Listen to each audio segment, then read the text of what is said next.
Ouais, tu m'entends? Oui, oui, je t'entends moi. Oui, mon frérot, comment vas-tu? Ça va, frérot? Ah bah écoute, très très bien. Désolé frérot, on démarre très tard ce soir alors que tu es un homme très occupé qui se lève très tôt. Je suis désolé Bon, mon j'ai frérot. changé ma couche.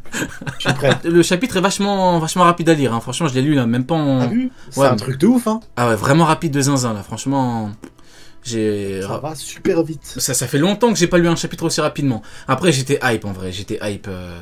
Donc j'ai enchaîné rapidement. Il y a Houken qui est là ce soir. Malheureusement, Neil n'est pas là. J'aurais bien aimé avoir tout le monde, mais bon, malheureusement, Neil est occupé. N'est pas là. Ouais, là, cet affreux personnage n'est pas là. Ah ouais, ça a Parce que coupé. les refs, vous faites pas de sub. Ouais, ça a coupé parce que comme ils font pas de sub, ils vont couper. Faut faire des subs, sinon on peut pas, il peut pas couper, il peut pas payer la connexion.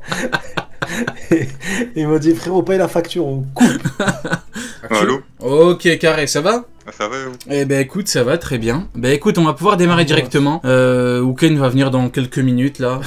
Est-ce qu'on peut faire 30 minutes sur Genie? Qu'est-ce qu'ils sont chiants. Qu'est-ce qu'ils sont relous, c'est une dinguerie. Du coup, alors, Cross Guild, chapitre 1119, qui arrive après un chapitre 1118 qui a beaucoup fait parler, hein, avec en dernière page, du coup, Bonnie qui se change en Gear 5, forme Gear 5. Et là, écoutez, on a plusieurs éléments dans ce chapitre, même si le chapitre est plutôt rapide. Moi, en note, rien que parce que, en vrai, ouais, je mets... Est-ce que 8, ça paraît exagéré? Je sais pas, je pense que 8, c'est une très bonne note. C'est une note qui correspond bien, parce que le robot, le titan, ça fait longtemps qu'on l'attend. Et là, on a, du coup, on a le nom, on a la totale, on a le nom, on a le mec qui entre en action, et surtout, comment il entre en action. Là, c'est pas... en fait... et surtout, c'est la première fois que Joy Boy parle dans le manga. Et oui, et en plus, c'est la première fois que Joy Boy est donc Luffy... je rigole, gros bâtard. Ouais, c'est ça. Que Luffy qui a voyagé dans le temps du souvenir des mémoires. Voilà, que Luffy, voilà, exactement, du parallélisme, voilà, du voyage dans le truc là. Du coup, on a une patate de Emmett, et c'est pas une patate comme la patate de Kuma. Parce que Kuma, il a mis une patate à, comment il s'appelle, à Saturne. Et Saturne, on a bien vu qu'en termes de résistance, c'est pas ouf. Parce qu'en fait, il compte sur la régénération. Alors qu'on a bien vu que, comment il s'appelle, Franky, il avait troué. Mais vraiment de ouf. Là, la caractéristique première de Warcury, c'est une résistance de ouf. Et lui, il a pété sa défense. Et comme Neil l'avait dit, en fait, il est inspiré de différents mythes. Différents mythes qui nous disent que le sanglier est hyper résistant. Et qu'il a des défenses de zinzin. Et là, il se fait péter la défense. Donc, rien que pour tout ça, je mets un bon petit 8. Et toi, Sonny, globalement, une note du chapitre, et dans le chat et dans les coms, voilà, mettez une petite note comme ça, vu que, comme ça on pourra voir un petit peu, globalement, ça donne quoi. La même note. On a la confirmation que Bonnie, c'est un magnifique clin d'œil, une magnifique fin de story. Sa transformation, elle est parfaite dans ce sens-là. Et surtout, la fin. La fin, j'ai kiffé. Quand je les réacte en live, il y a des frérots qui m'ont fait tilt un truc aussi que j'avais pas tilté sur le coup. C'est sur le membre du Gorosei qui limite va faire un plongeon dans l'eau et qui n'a pas peur, alors que potentiellement, il aurait mangé un fruit du démon. Donc ça voudrait dire que finalement, il n'a pas forcément mangé un fruit du démon. C'est vrai. Mais juste la fin, Joy Boy... Le robot qui se relève directement, donc il en avait strictement rien à péter de ce qu'avait fait le membre du Gorosei au robot. Il pensait qu'à Joy Boy quand il prend le coup et qu'il tombe dans l'eau. Donc il était vraiment en mode nostalgie. Il a dit qu'il a entendu le nom de Joy Boy. Il s'est relevé, il a mis une patate. Et ce qui est drôle, c'est le regard du robot aussi. Le regard du robot, il m'interroge. Je suis même pas sûr que le robot de base, ça soit un vrai guerrier, tu vois. C'est ça le pire. Donc non. Honnêtement, si c'est pas un guerrier et qu'il a et qu'il a pété la défense ce serait chaud. Tu vois son petit regard là. Ouais. Pourtant, il a de la puissance. Houken vient de nous rejoindre. Comment vas-tu, frérot? Bonsoir à tous, ça va et toi? Eh ben écoute, ça va, ça fait longtemps. Hein. La dernière fois que t'étais venu, je sais même pas si c'était à la fin de Kizaru, je crois. Donc il y a plusieurs chapitres. Si tu savais le nombre de fois qu'on m'a dit c'est quand qu'il revient, carrément c'est j'étais à bout, frérot. Bon, en tout cas, je suis content que tu sois là. La dernière fois qu'il est venu, t'avais pas 4 gosses, frérot. Si c'était à la fin de Kizaru, c'était l'hiver. Là, on est l'été, ouais. Donc ça fait un moment. Et je te promets, ouais. Kizaru, il a commencé à remplir son froc en hiver, t'as pas tort, hein. Ouais, je crois que c'était février, ça fait tellement longtemps qu'on attend son réveil. Mais bon, du coup, écoute, est-ce que tu peux mettre une petite note sur 10? Qu'est-ce que t'as pensé globalement du chapitre? En vrai, vu que ça fait longtemps, toi, si tu peux en quelques mots nous dire ce que t'as pensé des derniers événements, voilà, les mecs du Gorosei, en quelques mots, même si c'est compliqué de... Moi, franchement, les derniers chapitres, je les ai appréciés. Je les ai appréciés parce que c'est pile le lore de One Piece qu'on attendait. Ça veut dire pas tant en termes d'énigmes, mais surtout au niveau des personnages qui datent du siècle oublié et tout ça, qui sont liés directement au One Piece, qui sont liés au lore de One Piece. Donc moi je trouve ça très intéressant. Après, au niveau de la puissance, bon, les chapitres, je trouve qu'ils tournent quand même un petit peu en rond. C'est toujours un petit peu la même chose, mais bon, après, c'est la façon d'écrire de l'auteur, ça a toujours été comme ça, donc bon, moi, ça me dérange pas plus que ça. Et en soi, il y a quand même de la matière. Il y a des nouveaux persos, entre guillemets. Il y a Nasujiro et sa petite lame qui fait beaucoup parler. Il y a les pouvoirs des doyens. Il y a le robot, moi, il m'intéresse pas trop et j'ai du mal à voir ce que Oda il va faire avec lui, mais bon, il est là, donc il va forcément servir à quelque chose. Et après, pour le dernier chapitre, ouais, moi je mettrais quoi, un 6,5 sur 10 6,5, 7 sur 10. Ouais, on mettrait un 6,5 sur 10. Ça va, il était cool, hein, mais il transcende pas comme il y a 2-3 chapitres, par exemple. Ok, ça marche. En vrai, vu que tu as parlé un petit peu de tout ce qui est rapport de force et tout ce qui est agenda Peace, du coup, c'est vrai que depuis que Kizaru s'est fait éclater, depuis qu'il est à terre et que beaucoup attendent le miroir abyssal, l'éveil et tout, c'est vrai que en fait, pour moi, ce que je comprends, ce que j'ai remarqué, c'est qu'en fait, à la différence des amiraux, au niveau du Gorosei, il y a plus ou moins une espèce de consensus, c'est-à-dire que il y a personne qui dit que les mecs du Gorosei sont nuls, toute proportion gardée, alors que par exemple, je prends mon exemple à moi, quand j'analyse le perso de Kizaru, je me rends compte que le mec, globalement, il est mauvais. En termes offensivement, c'est pas ouf,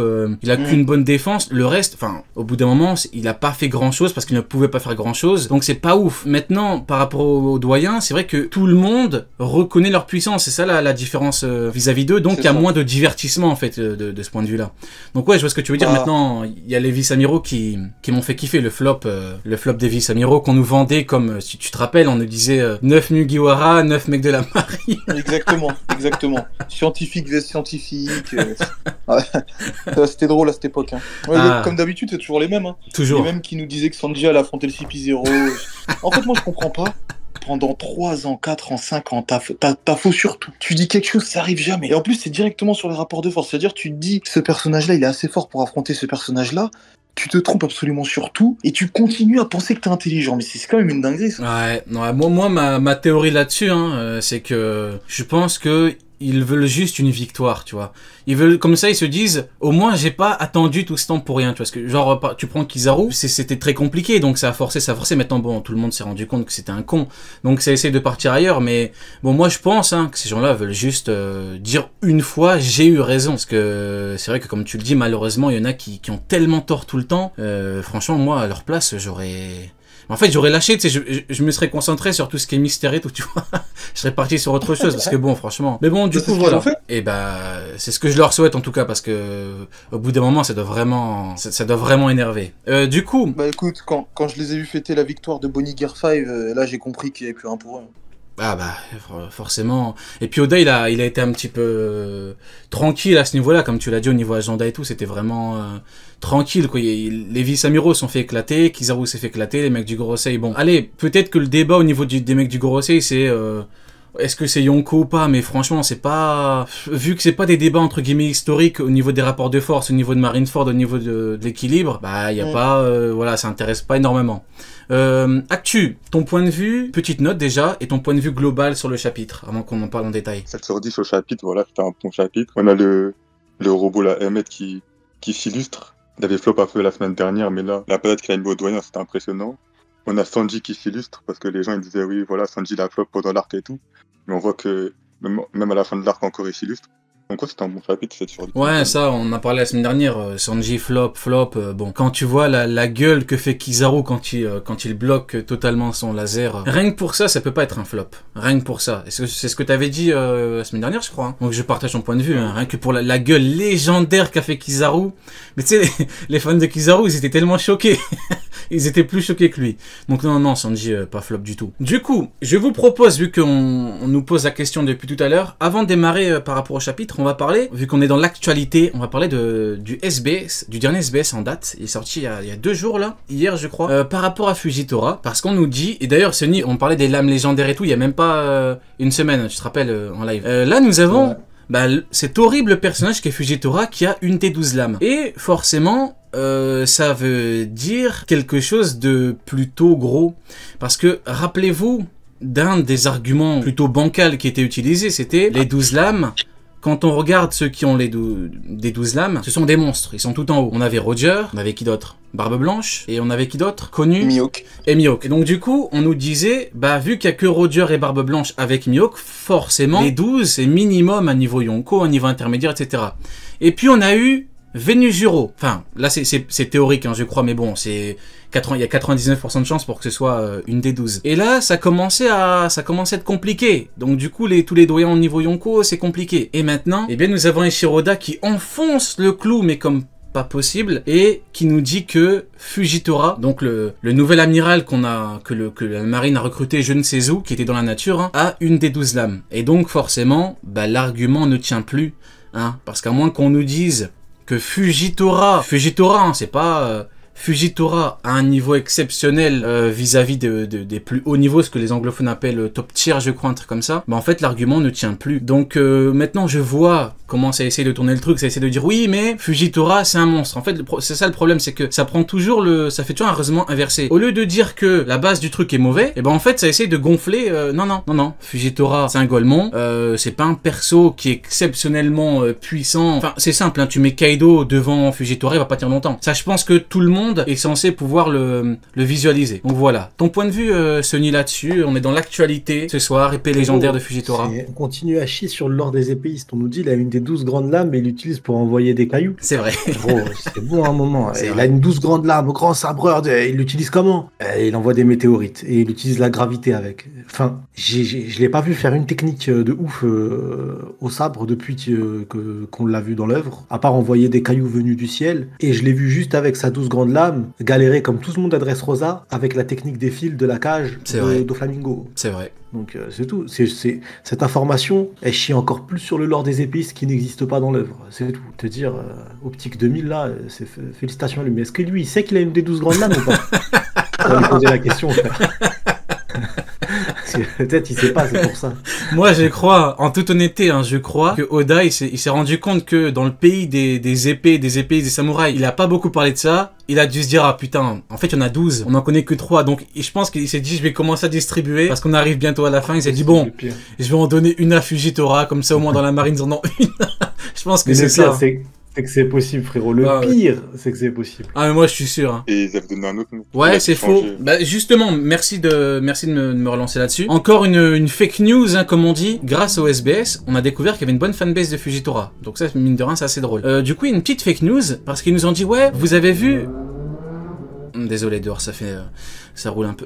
Du coup, ça nous disait, les vivres cards, c'est de la merde, parce que, dans la vivre card de Fujitora, il y avait un autre nom pour la lame. Mais en fait, c'est faux. C'est faux, pourquoi? Parce qu'en fait, c'est Arthur qui a traduit les vivres cards, qui se moqueur sur sa moto, je te jure, c'est vrai. Arthur qui dit bien, de mon point de vue, c'est comme ça. En gros, c'est un peu compliqué, mais il a interprété le nom d'une épée. Donc, je connais pas son état à ce moment-là. Peut-être qu'il était bourré, peut-être qu'il était sous substance hallucinogène, le frérot Arthur que j'aime beaucoup, hein. Je sais pas, mais en tout cas, je sais pas comment il s'est démerdé, mais il a inventé un nom à l'épée. Donc non.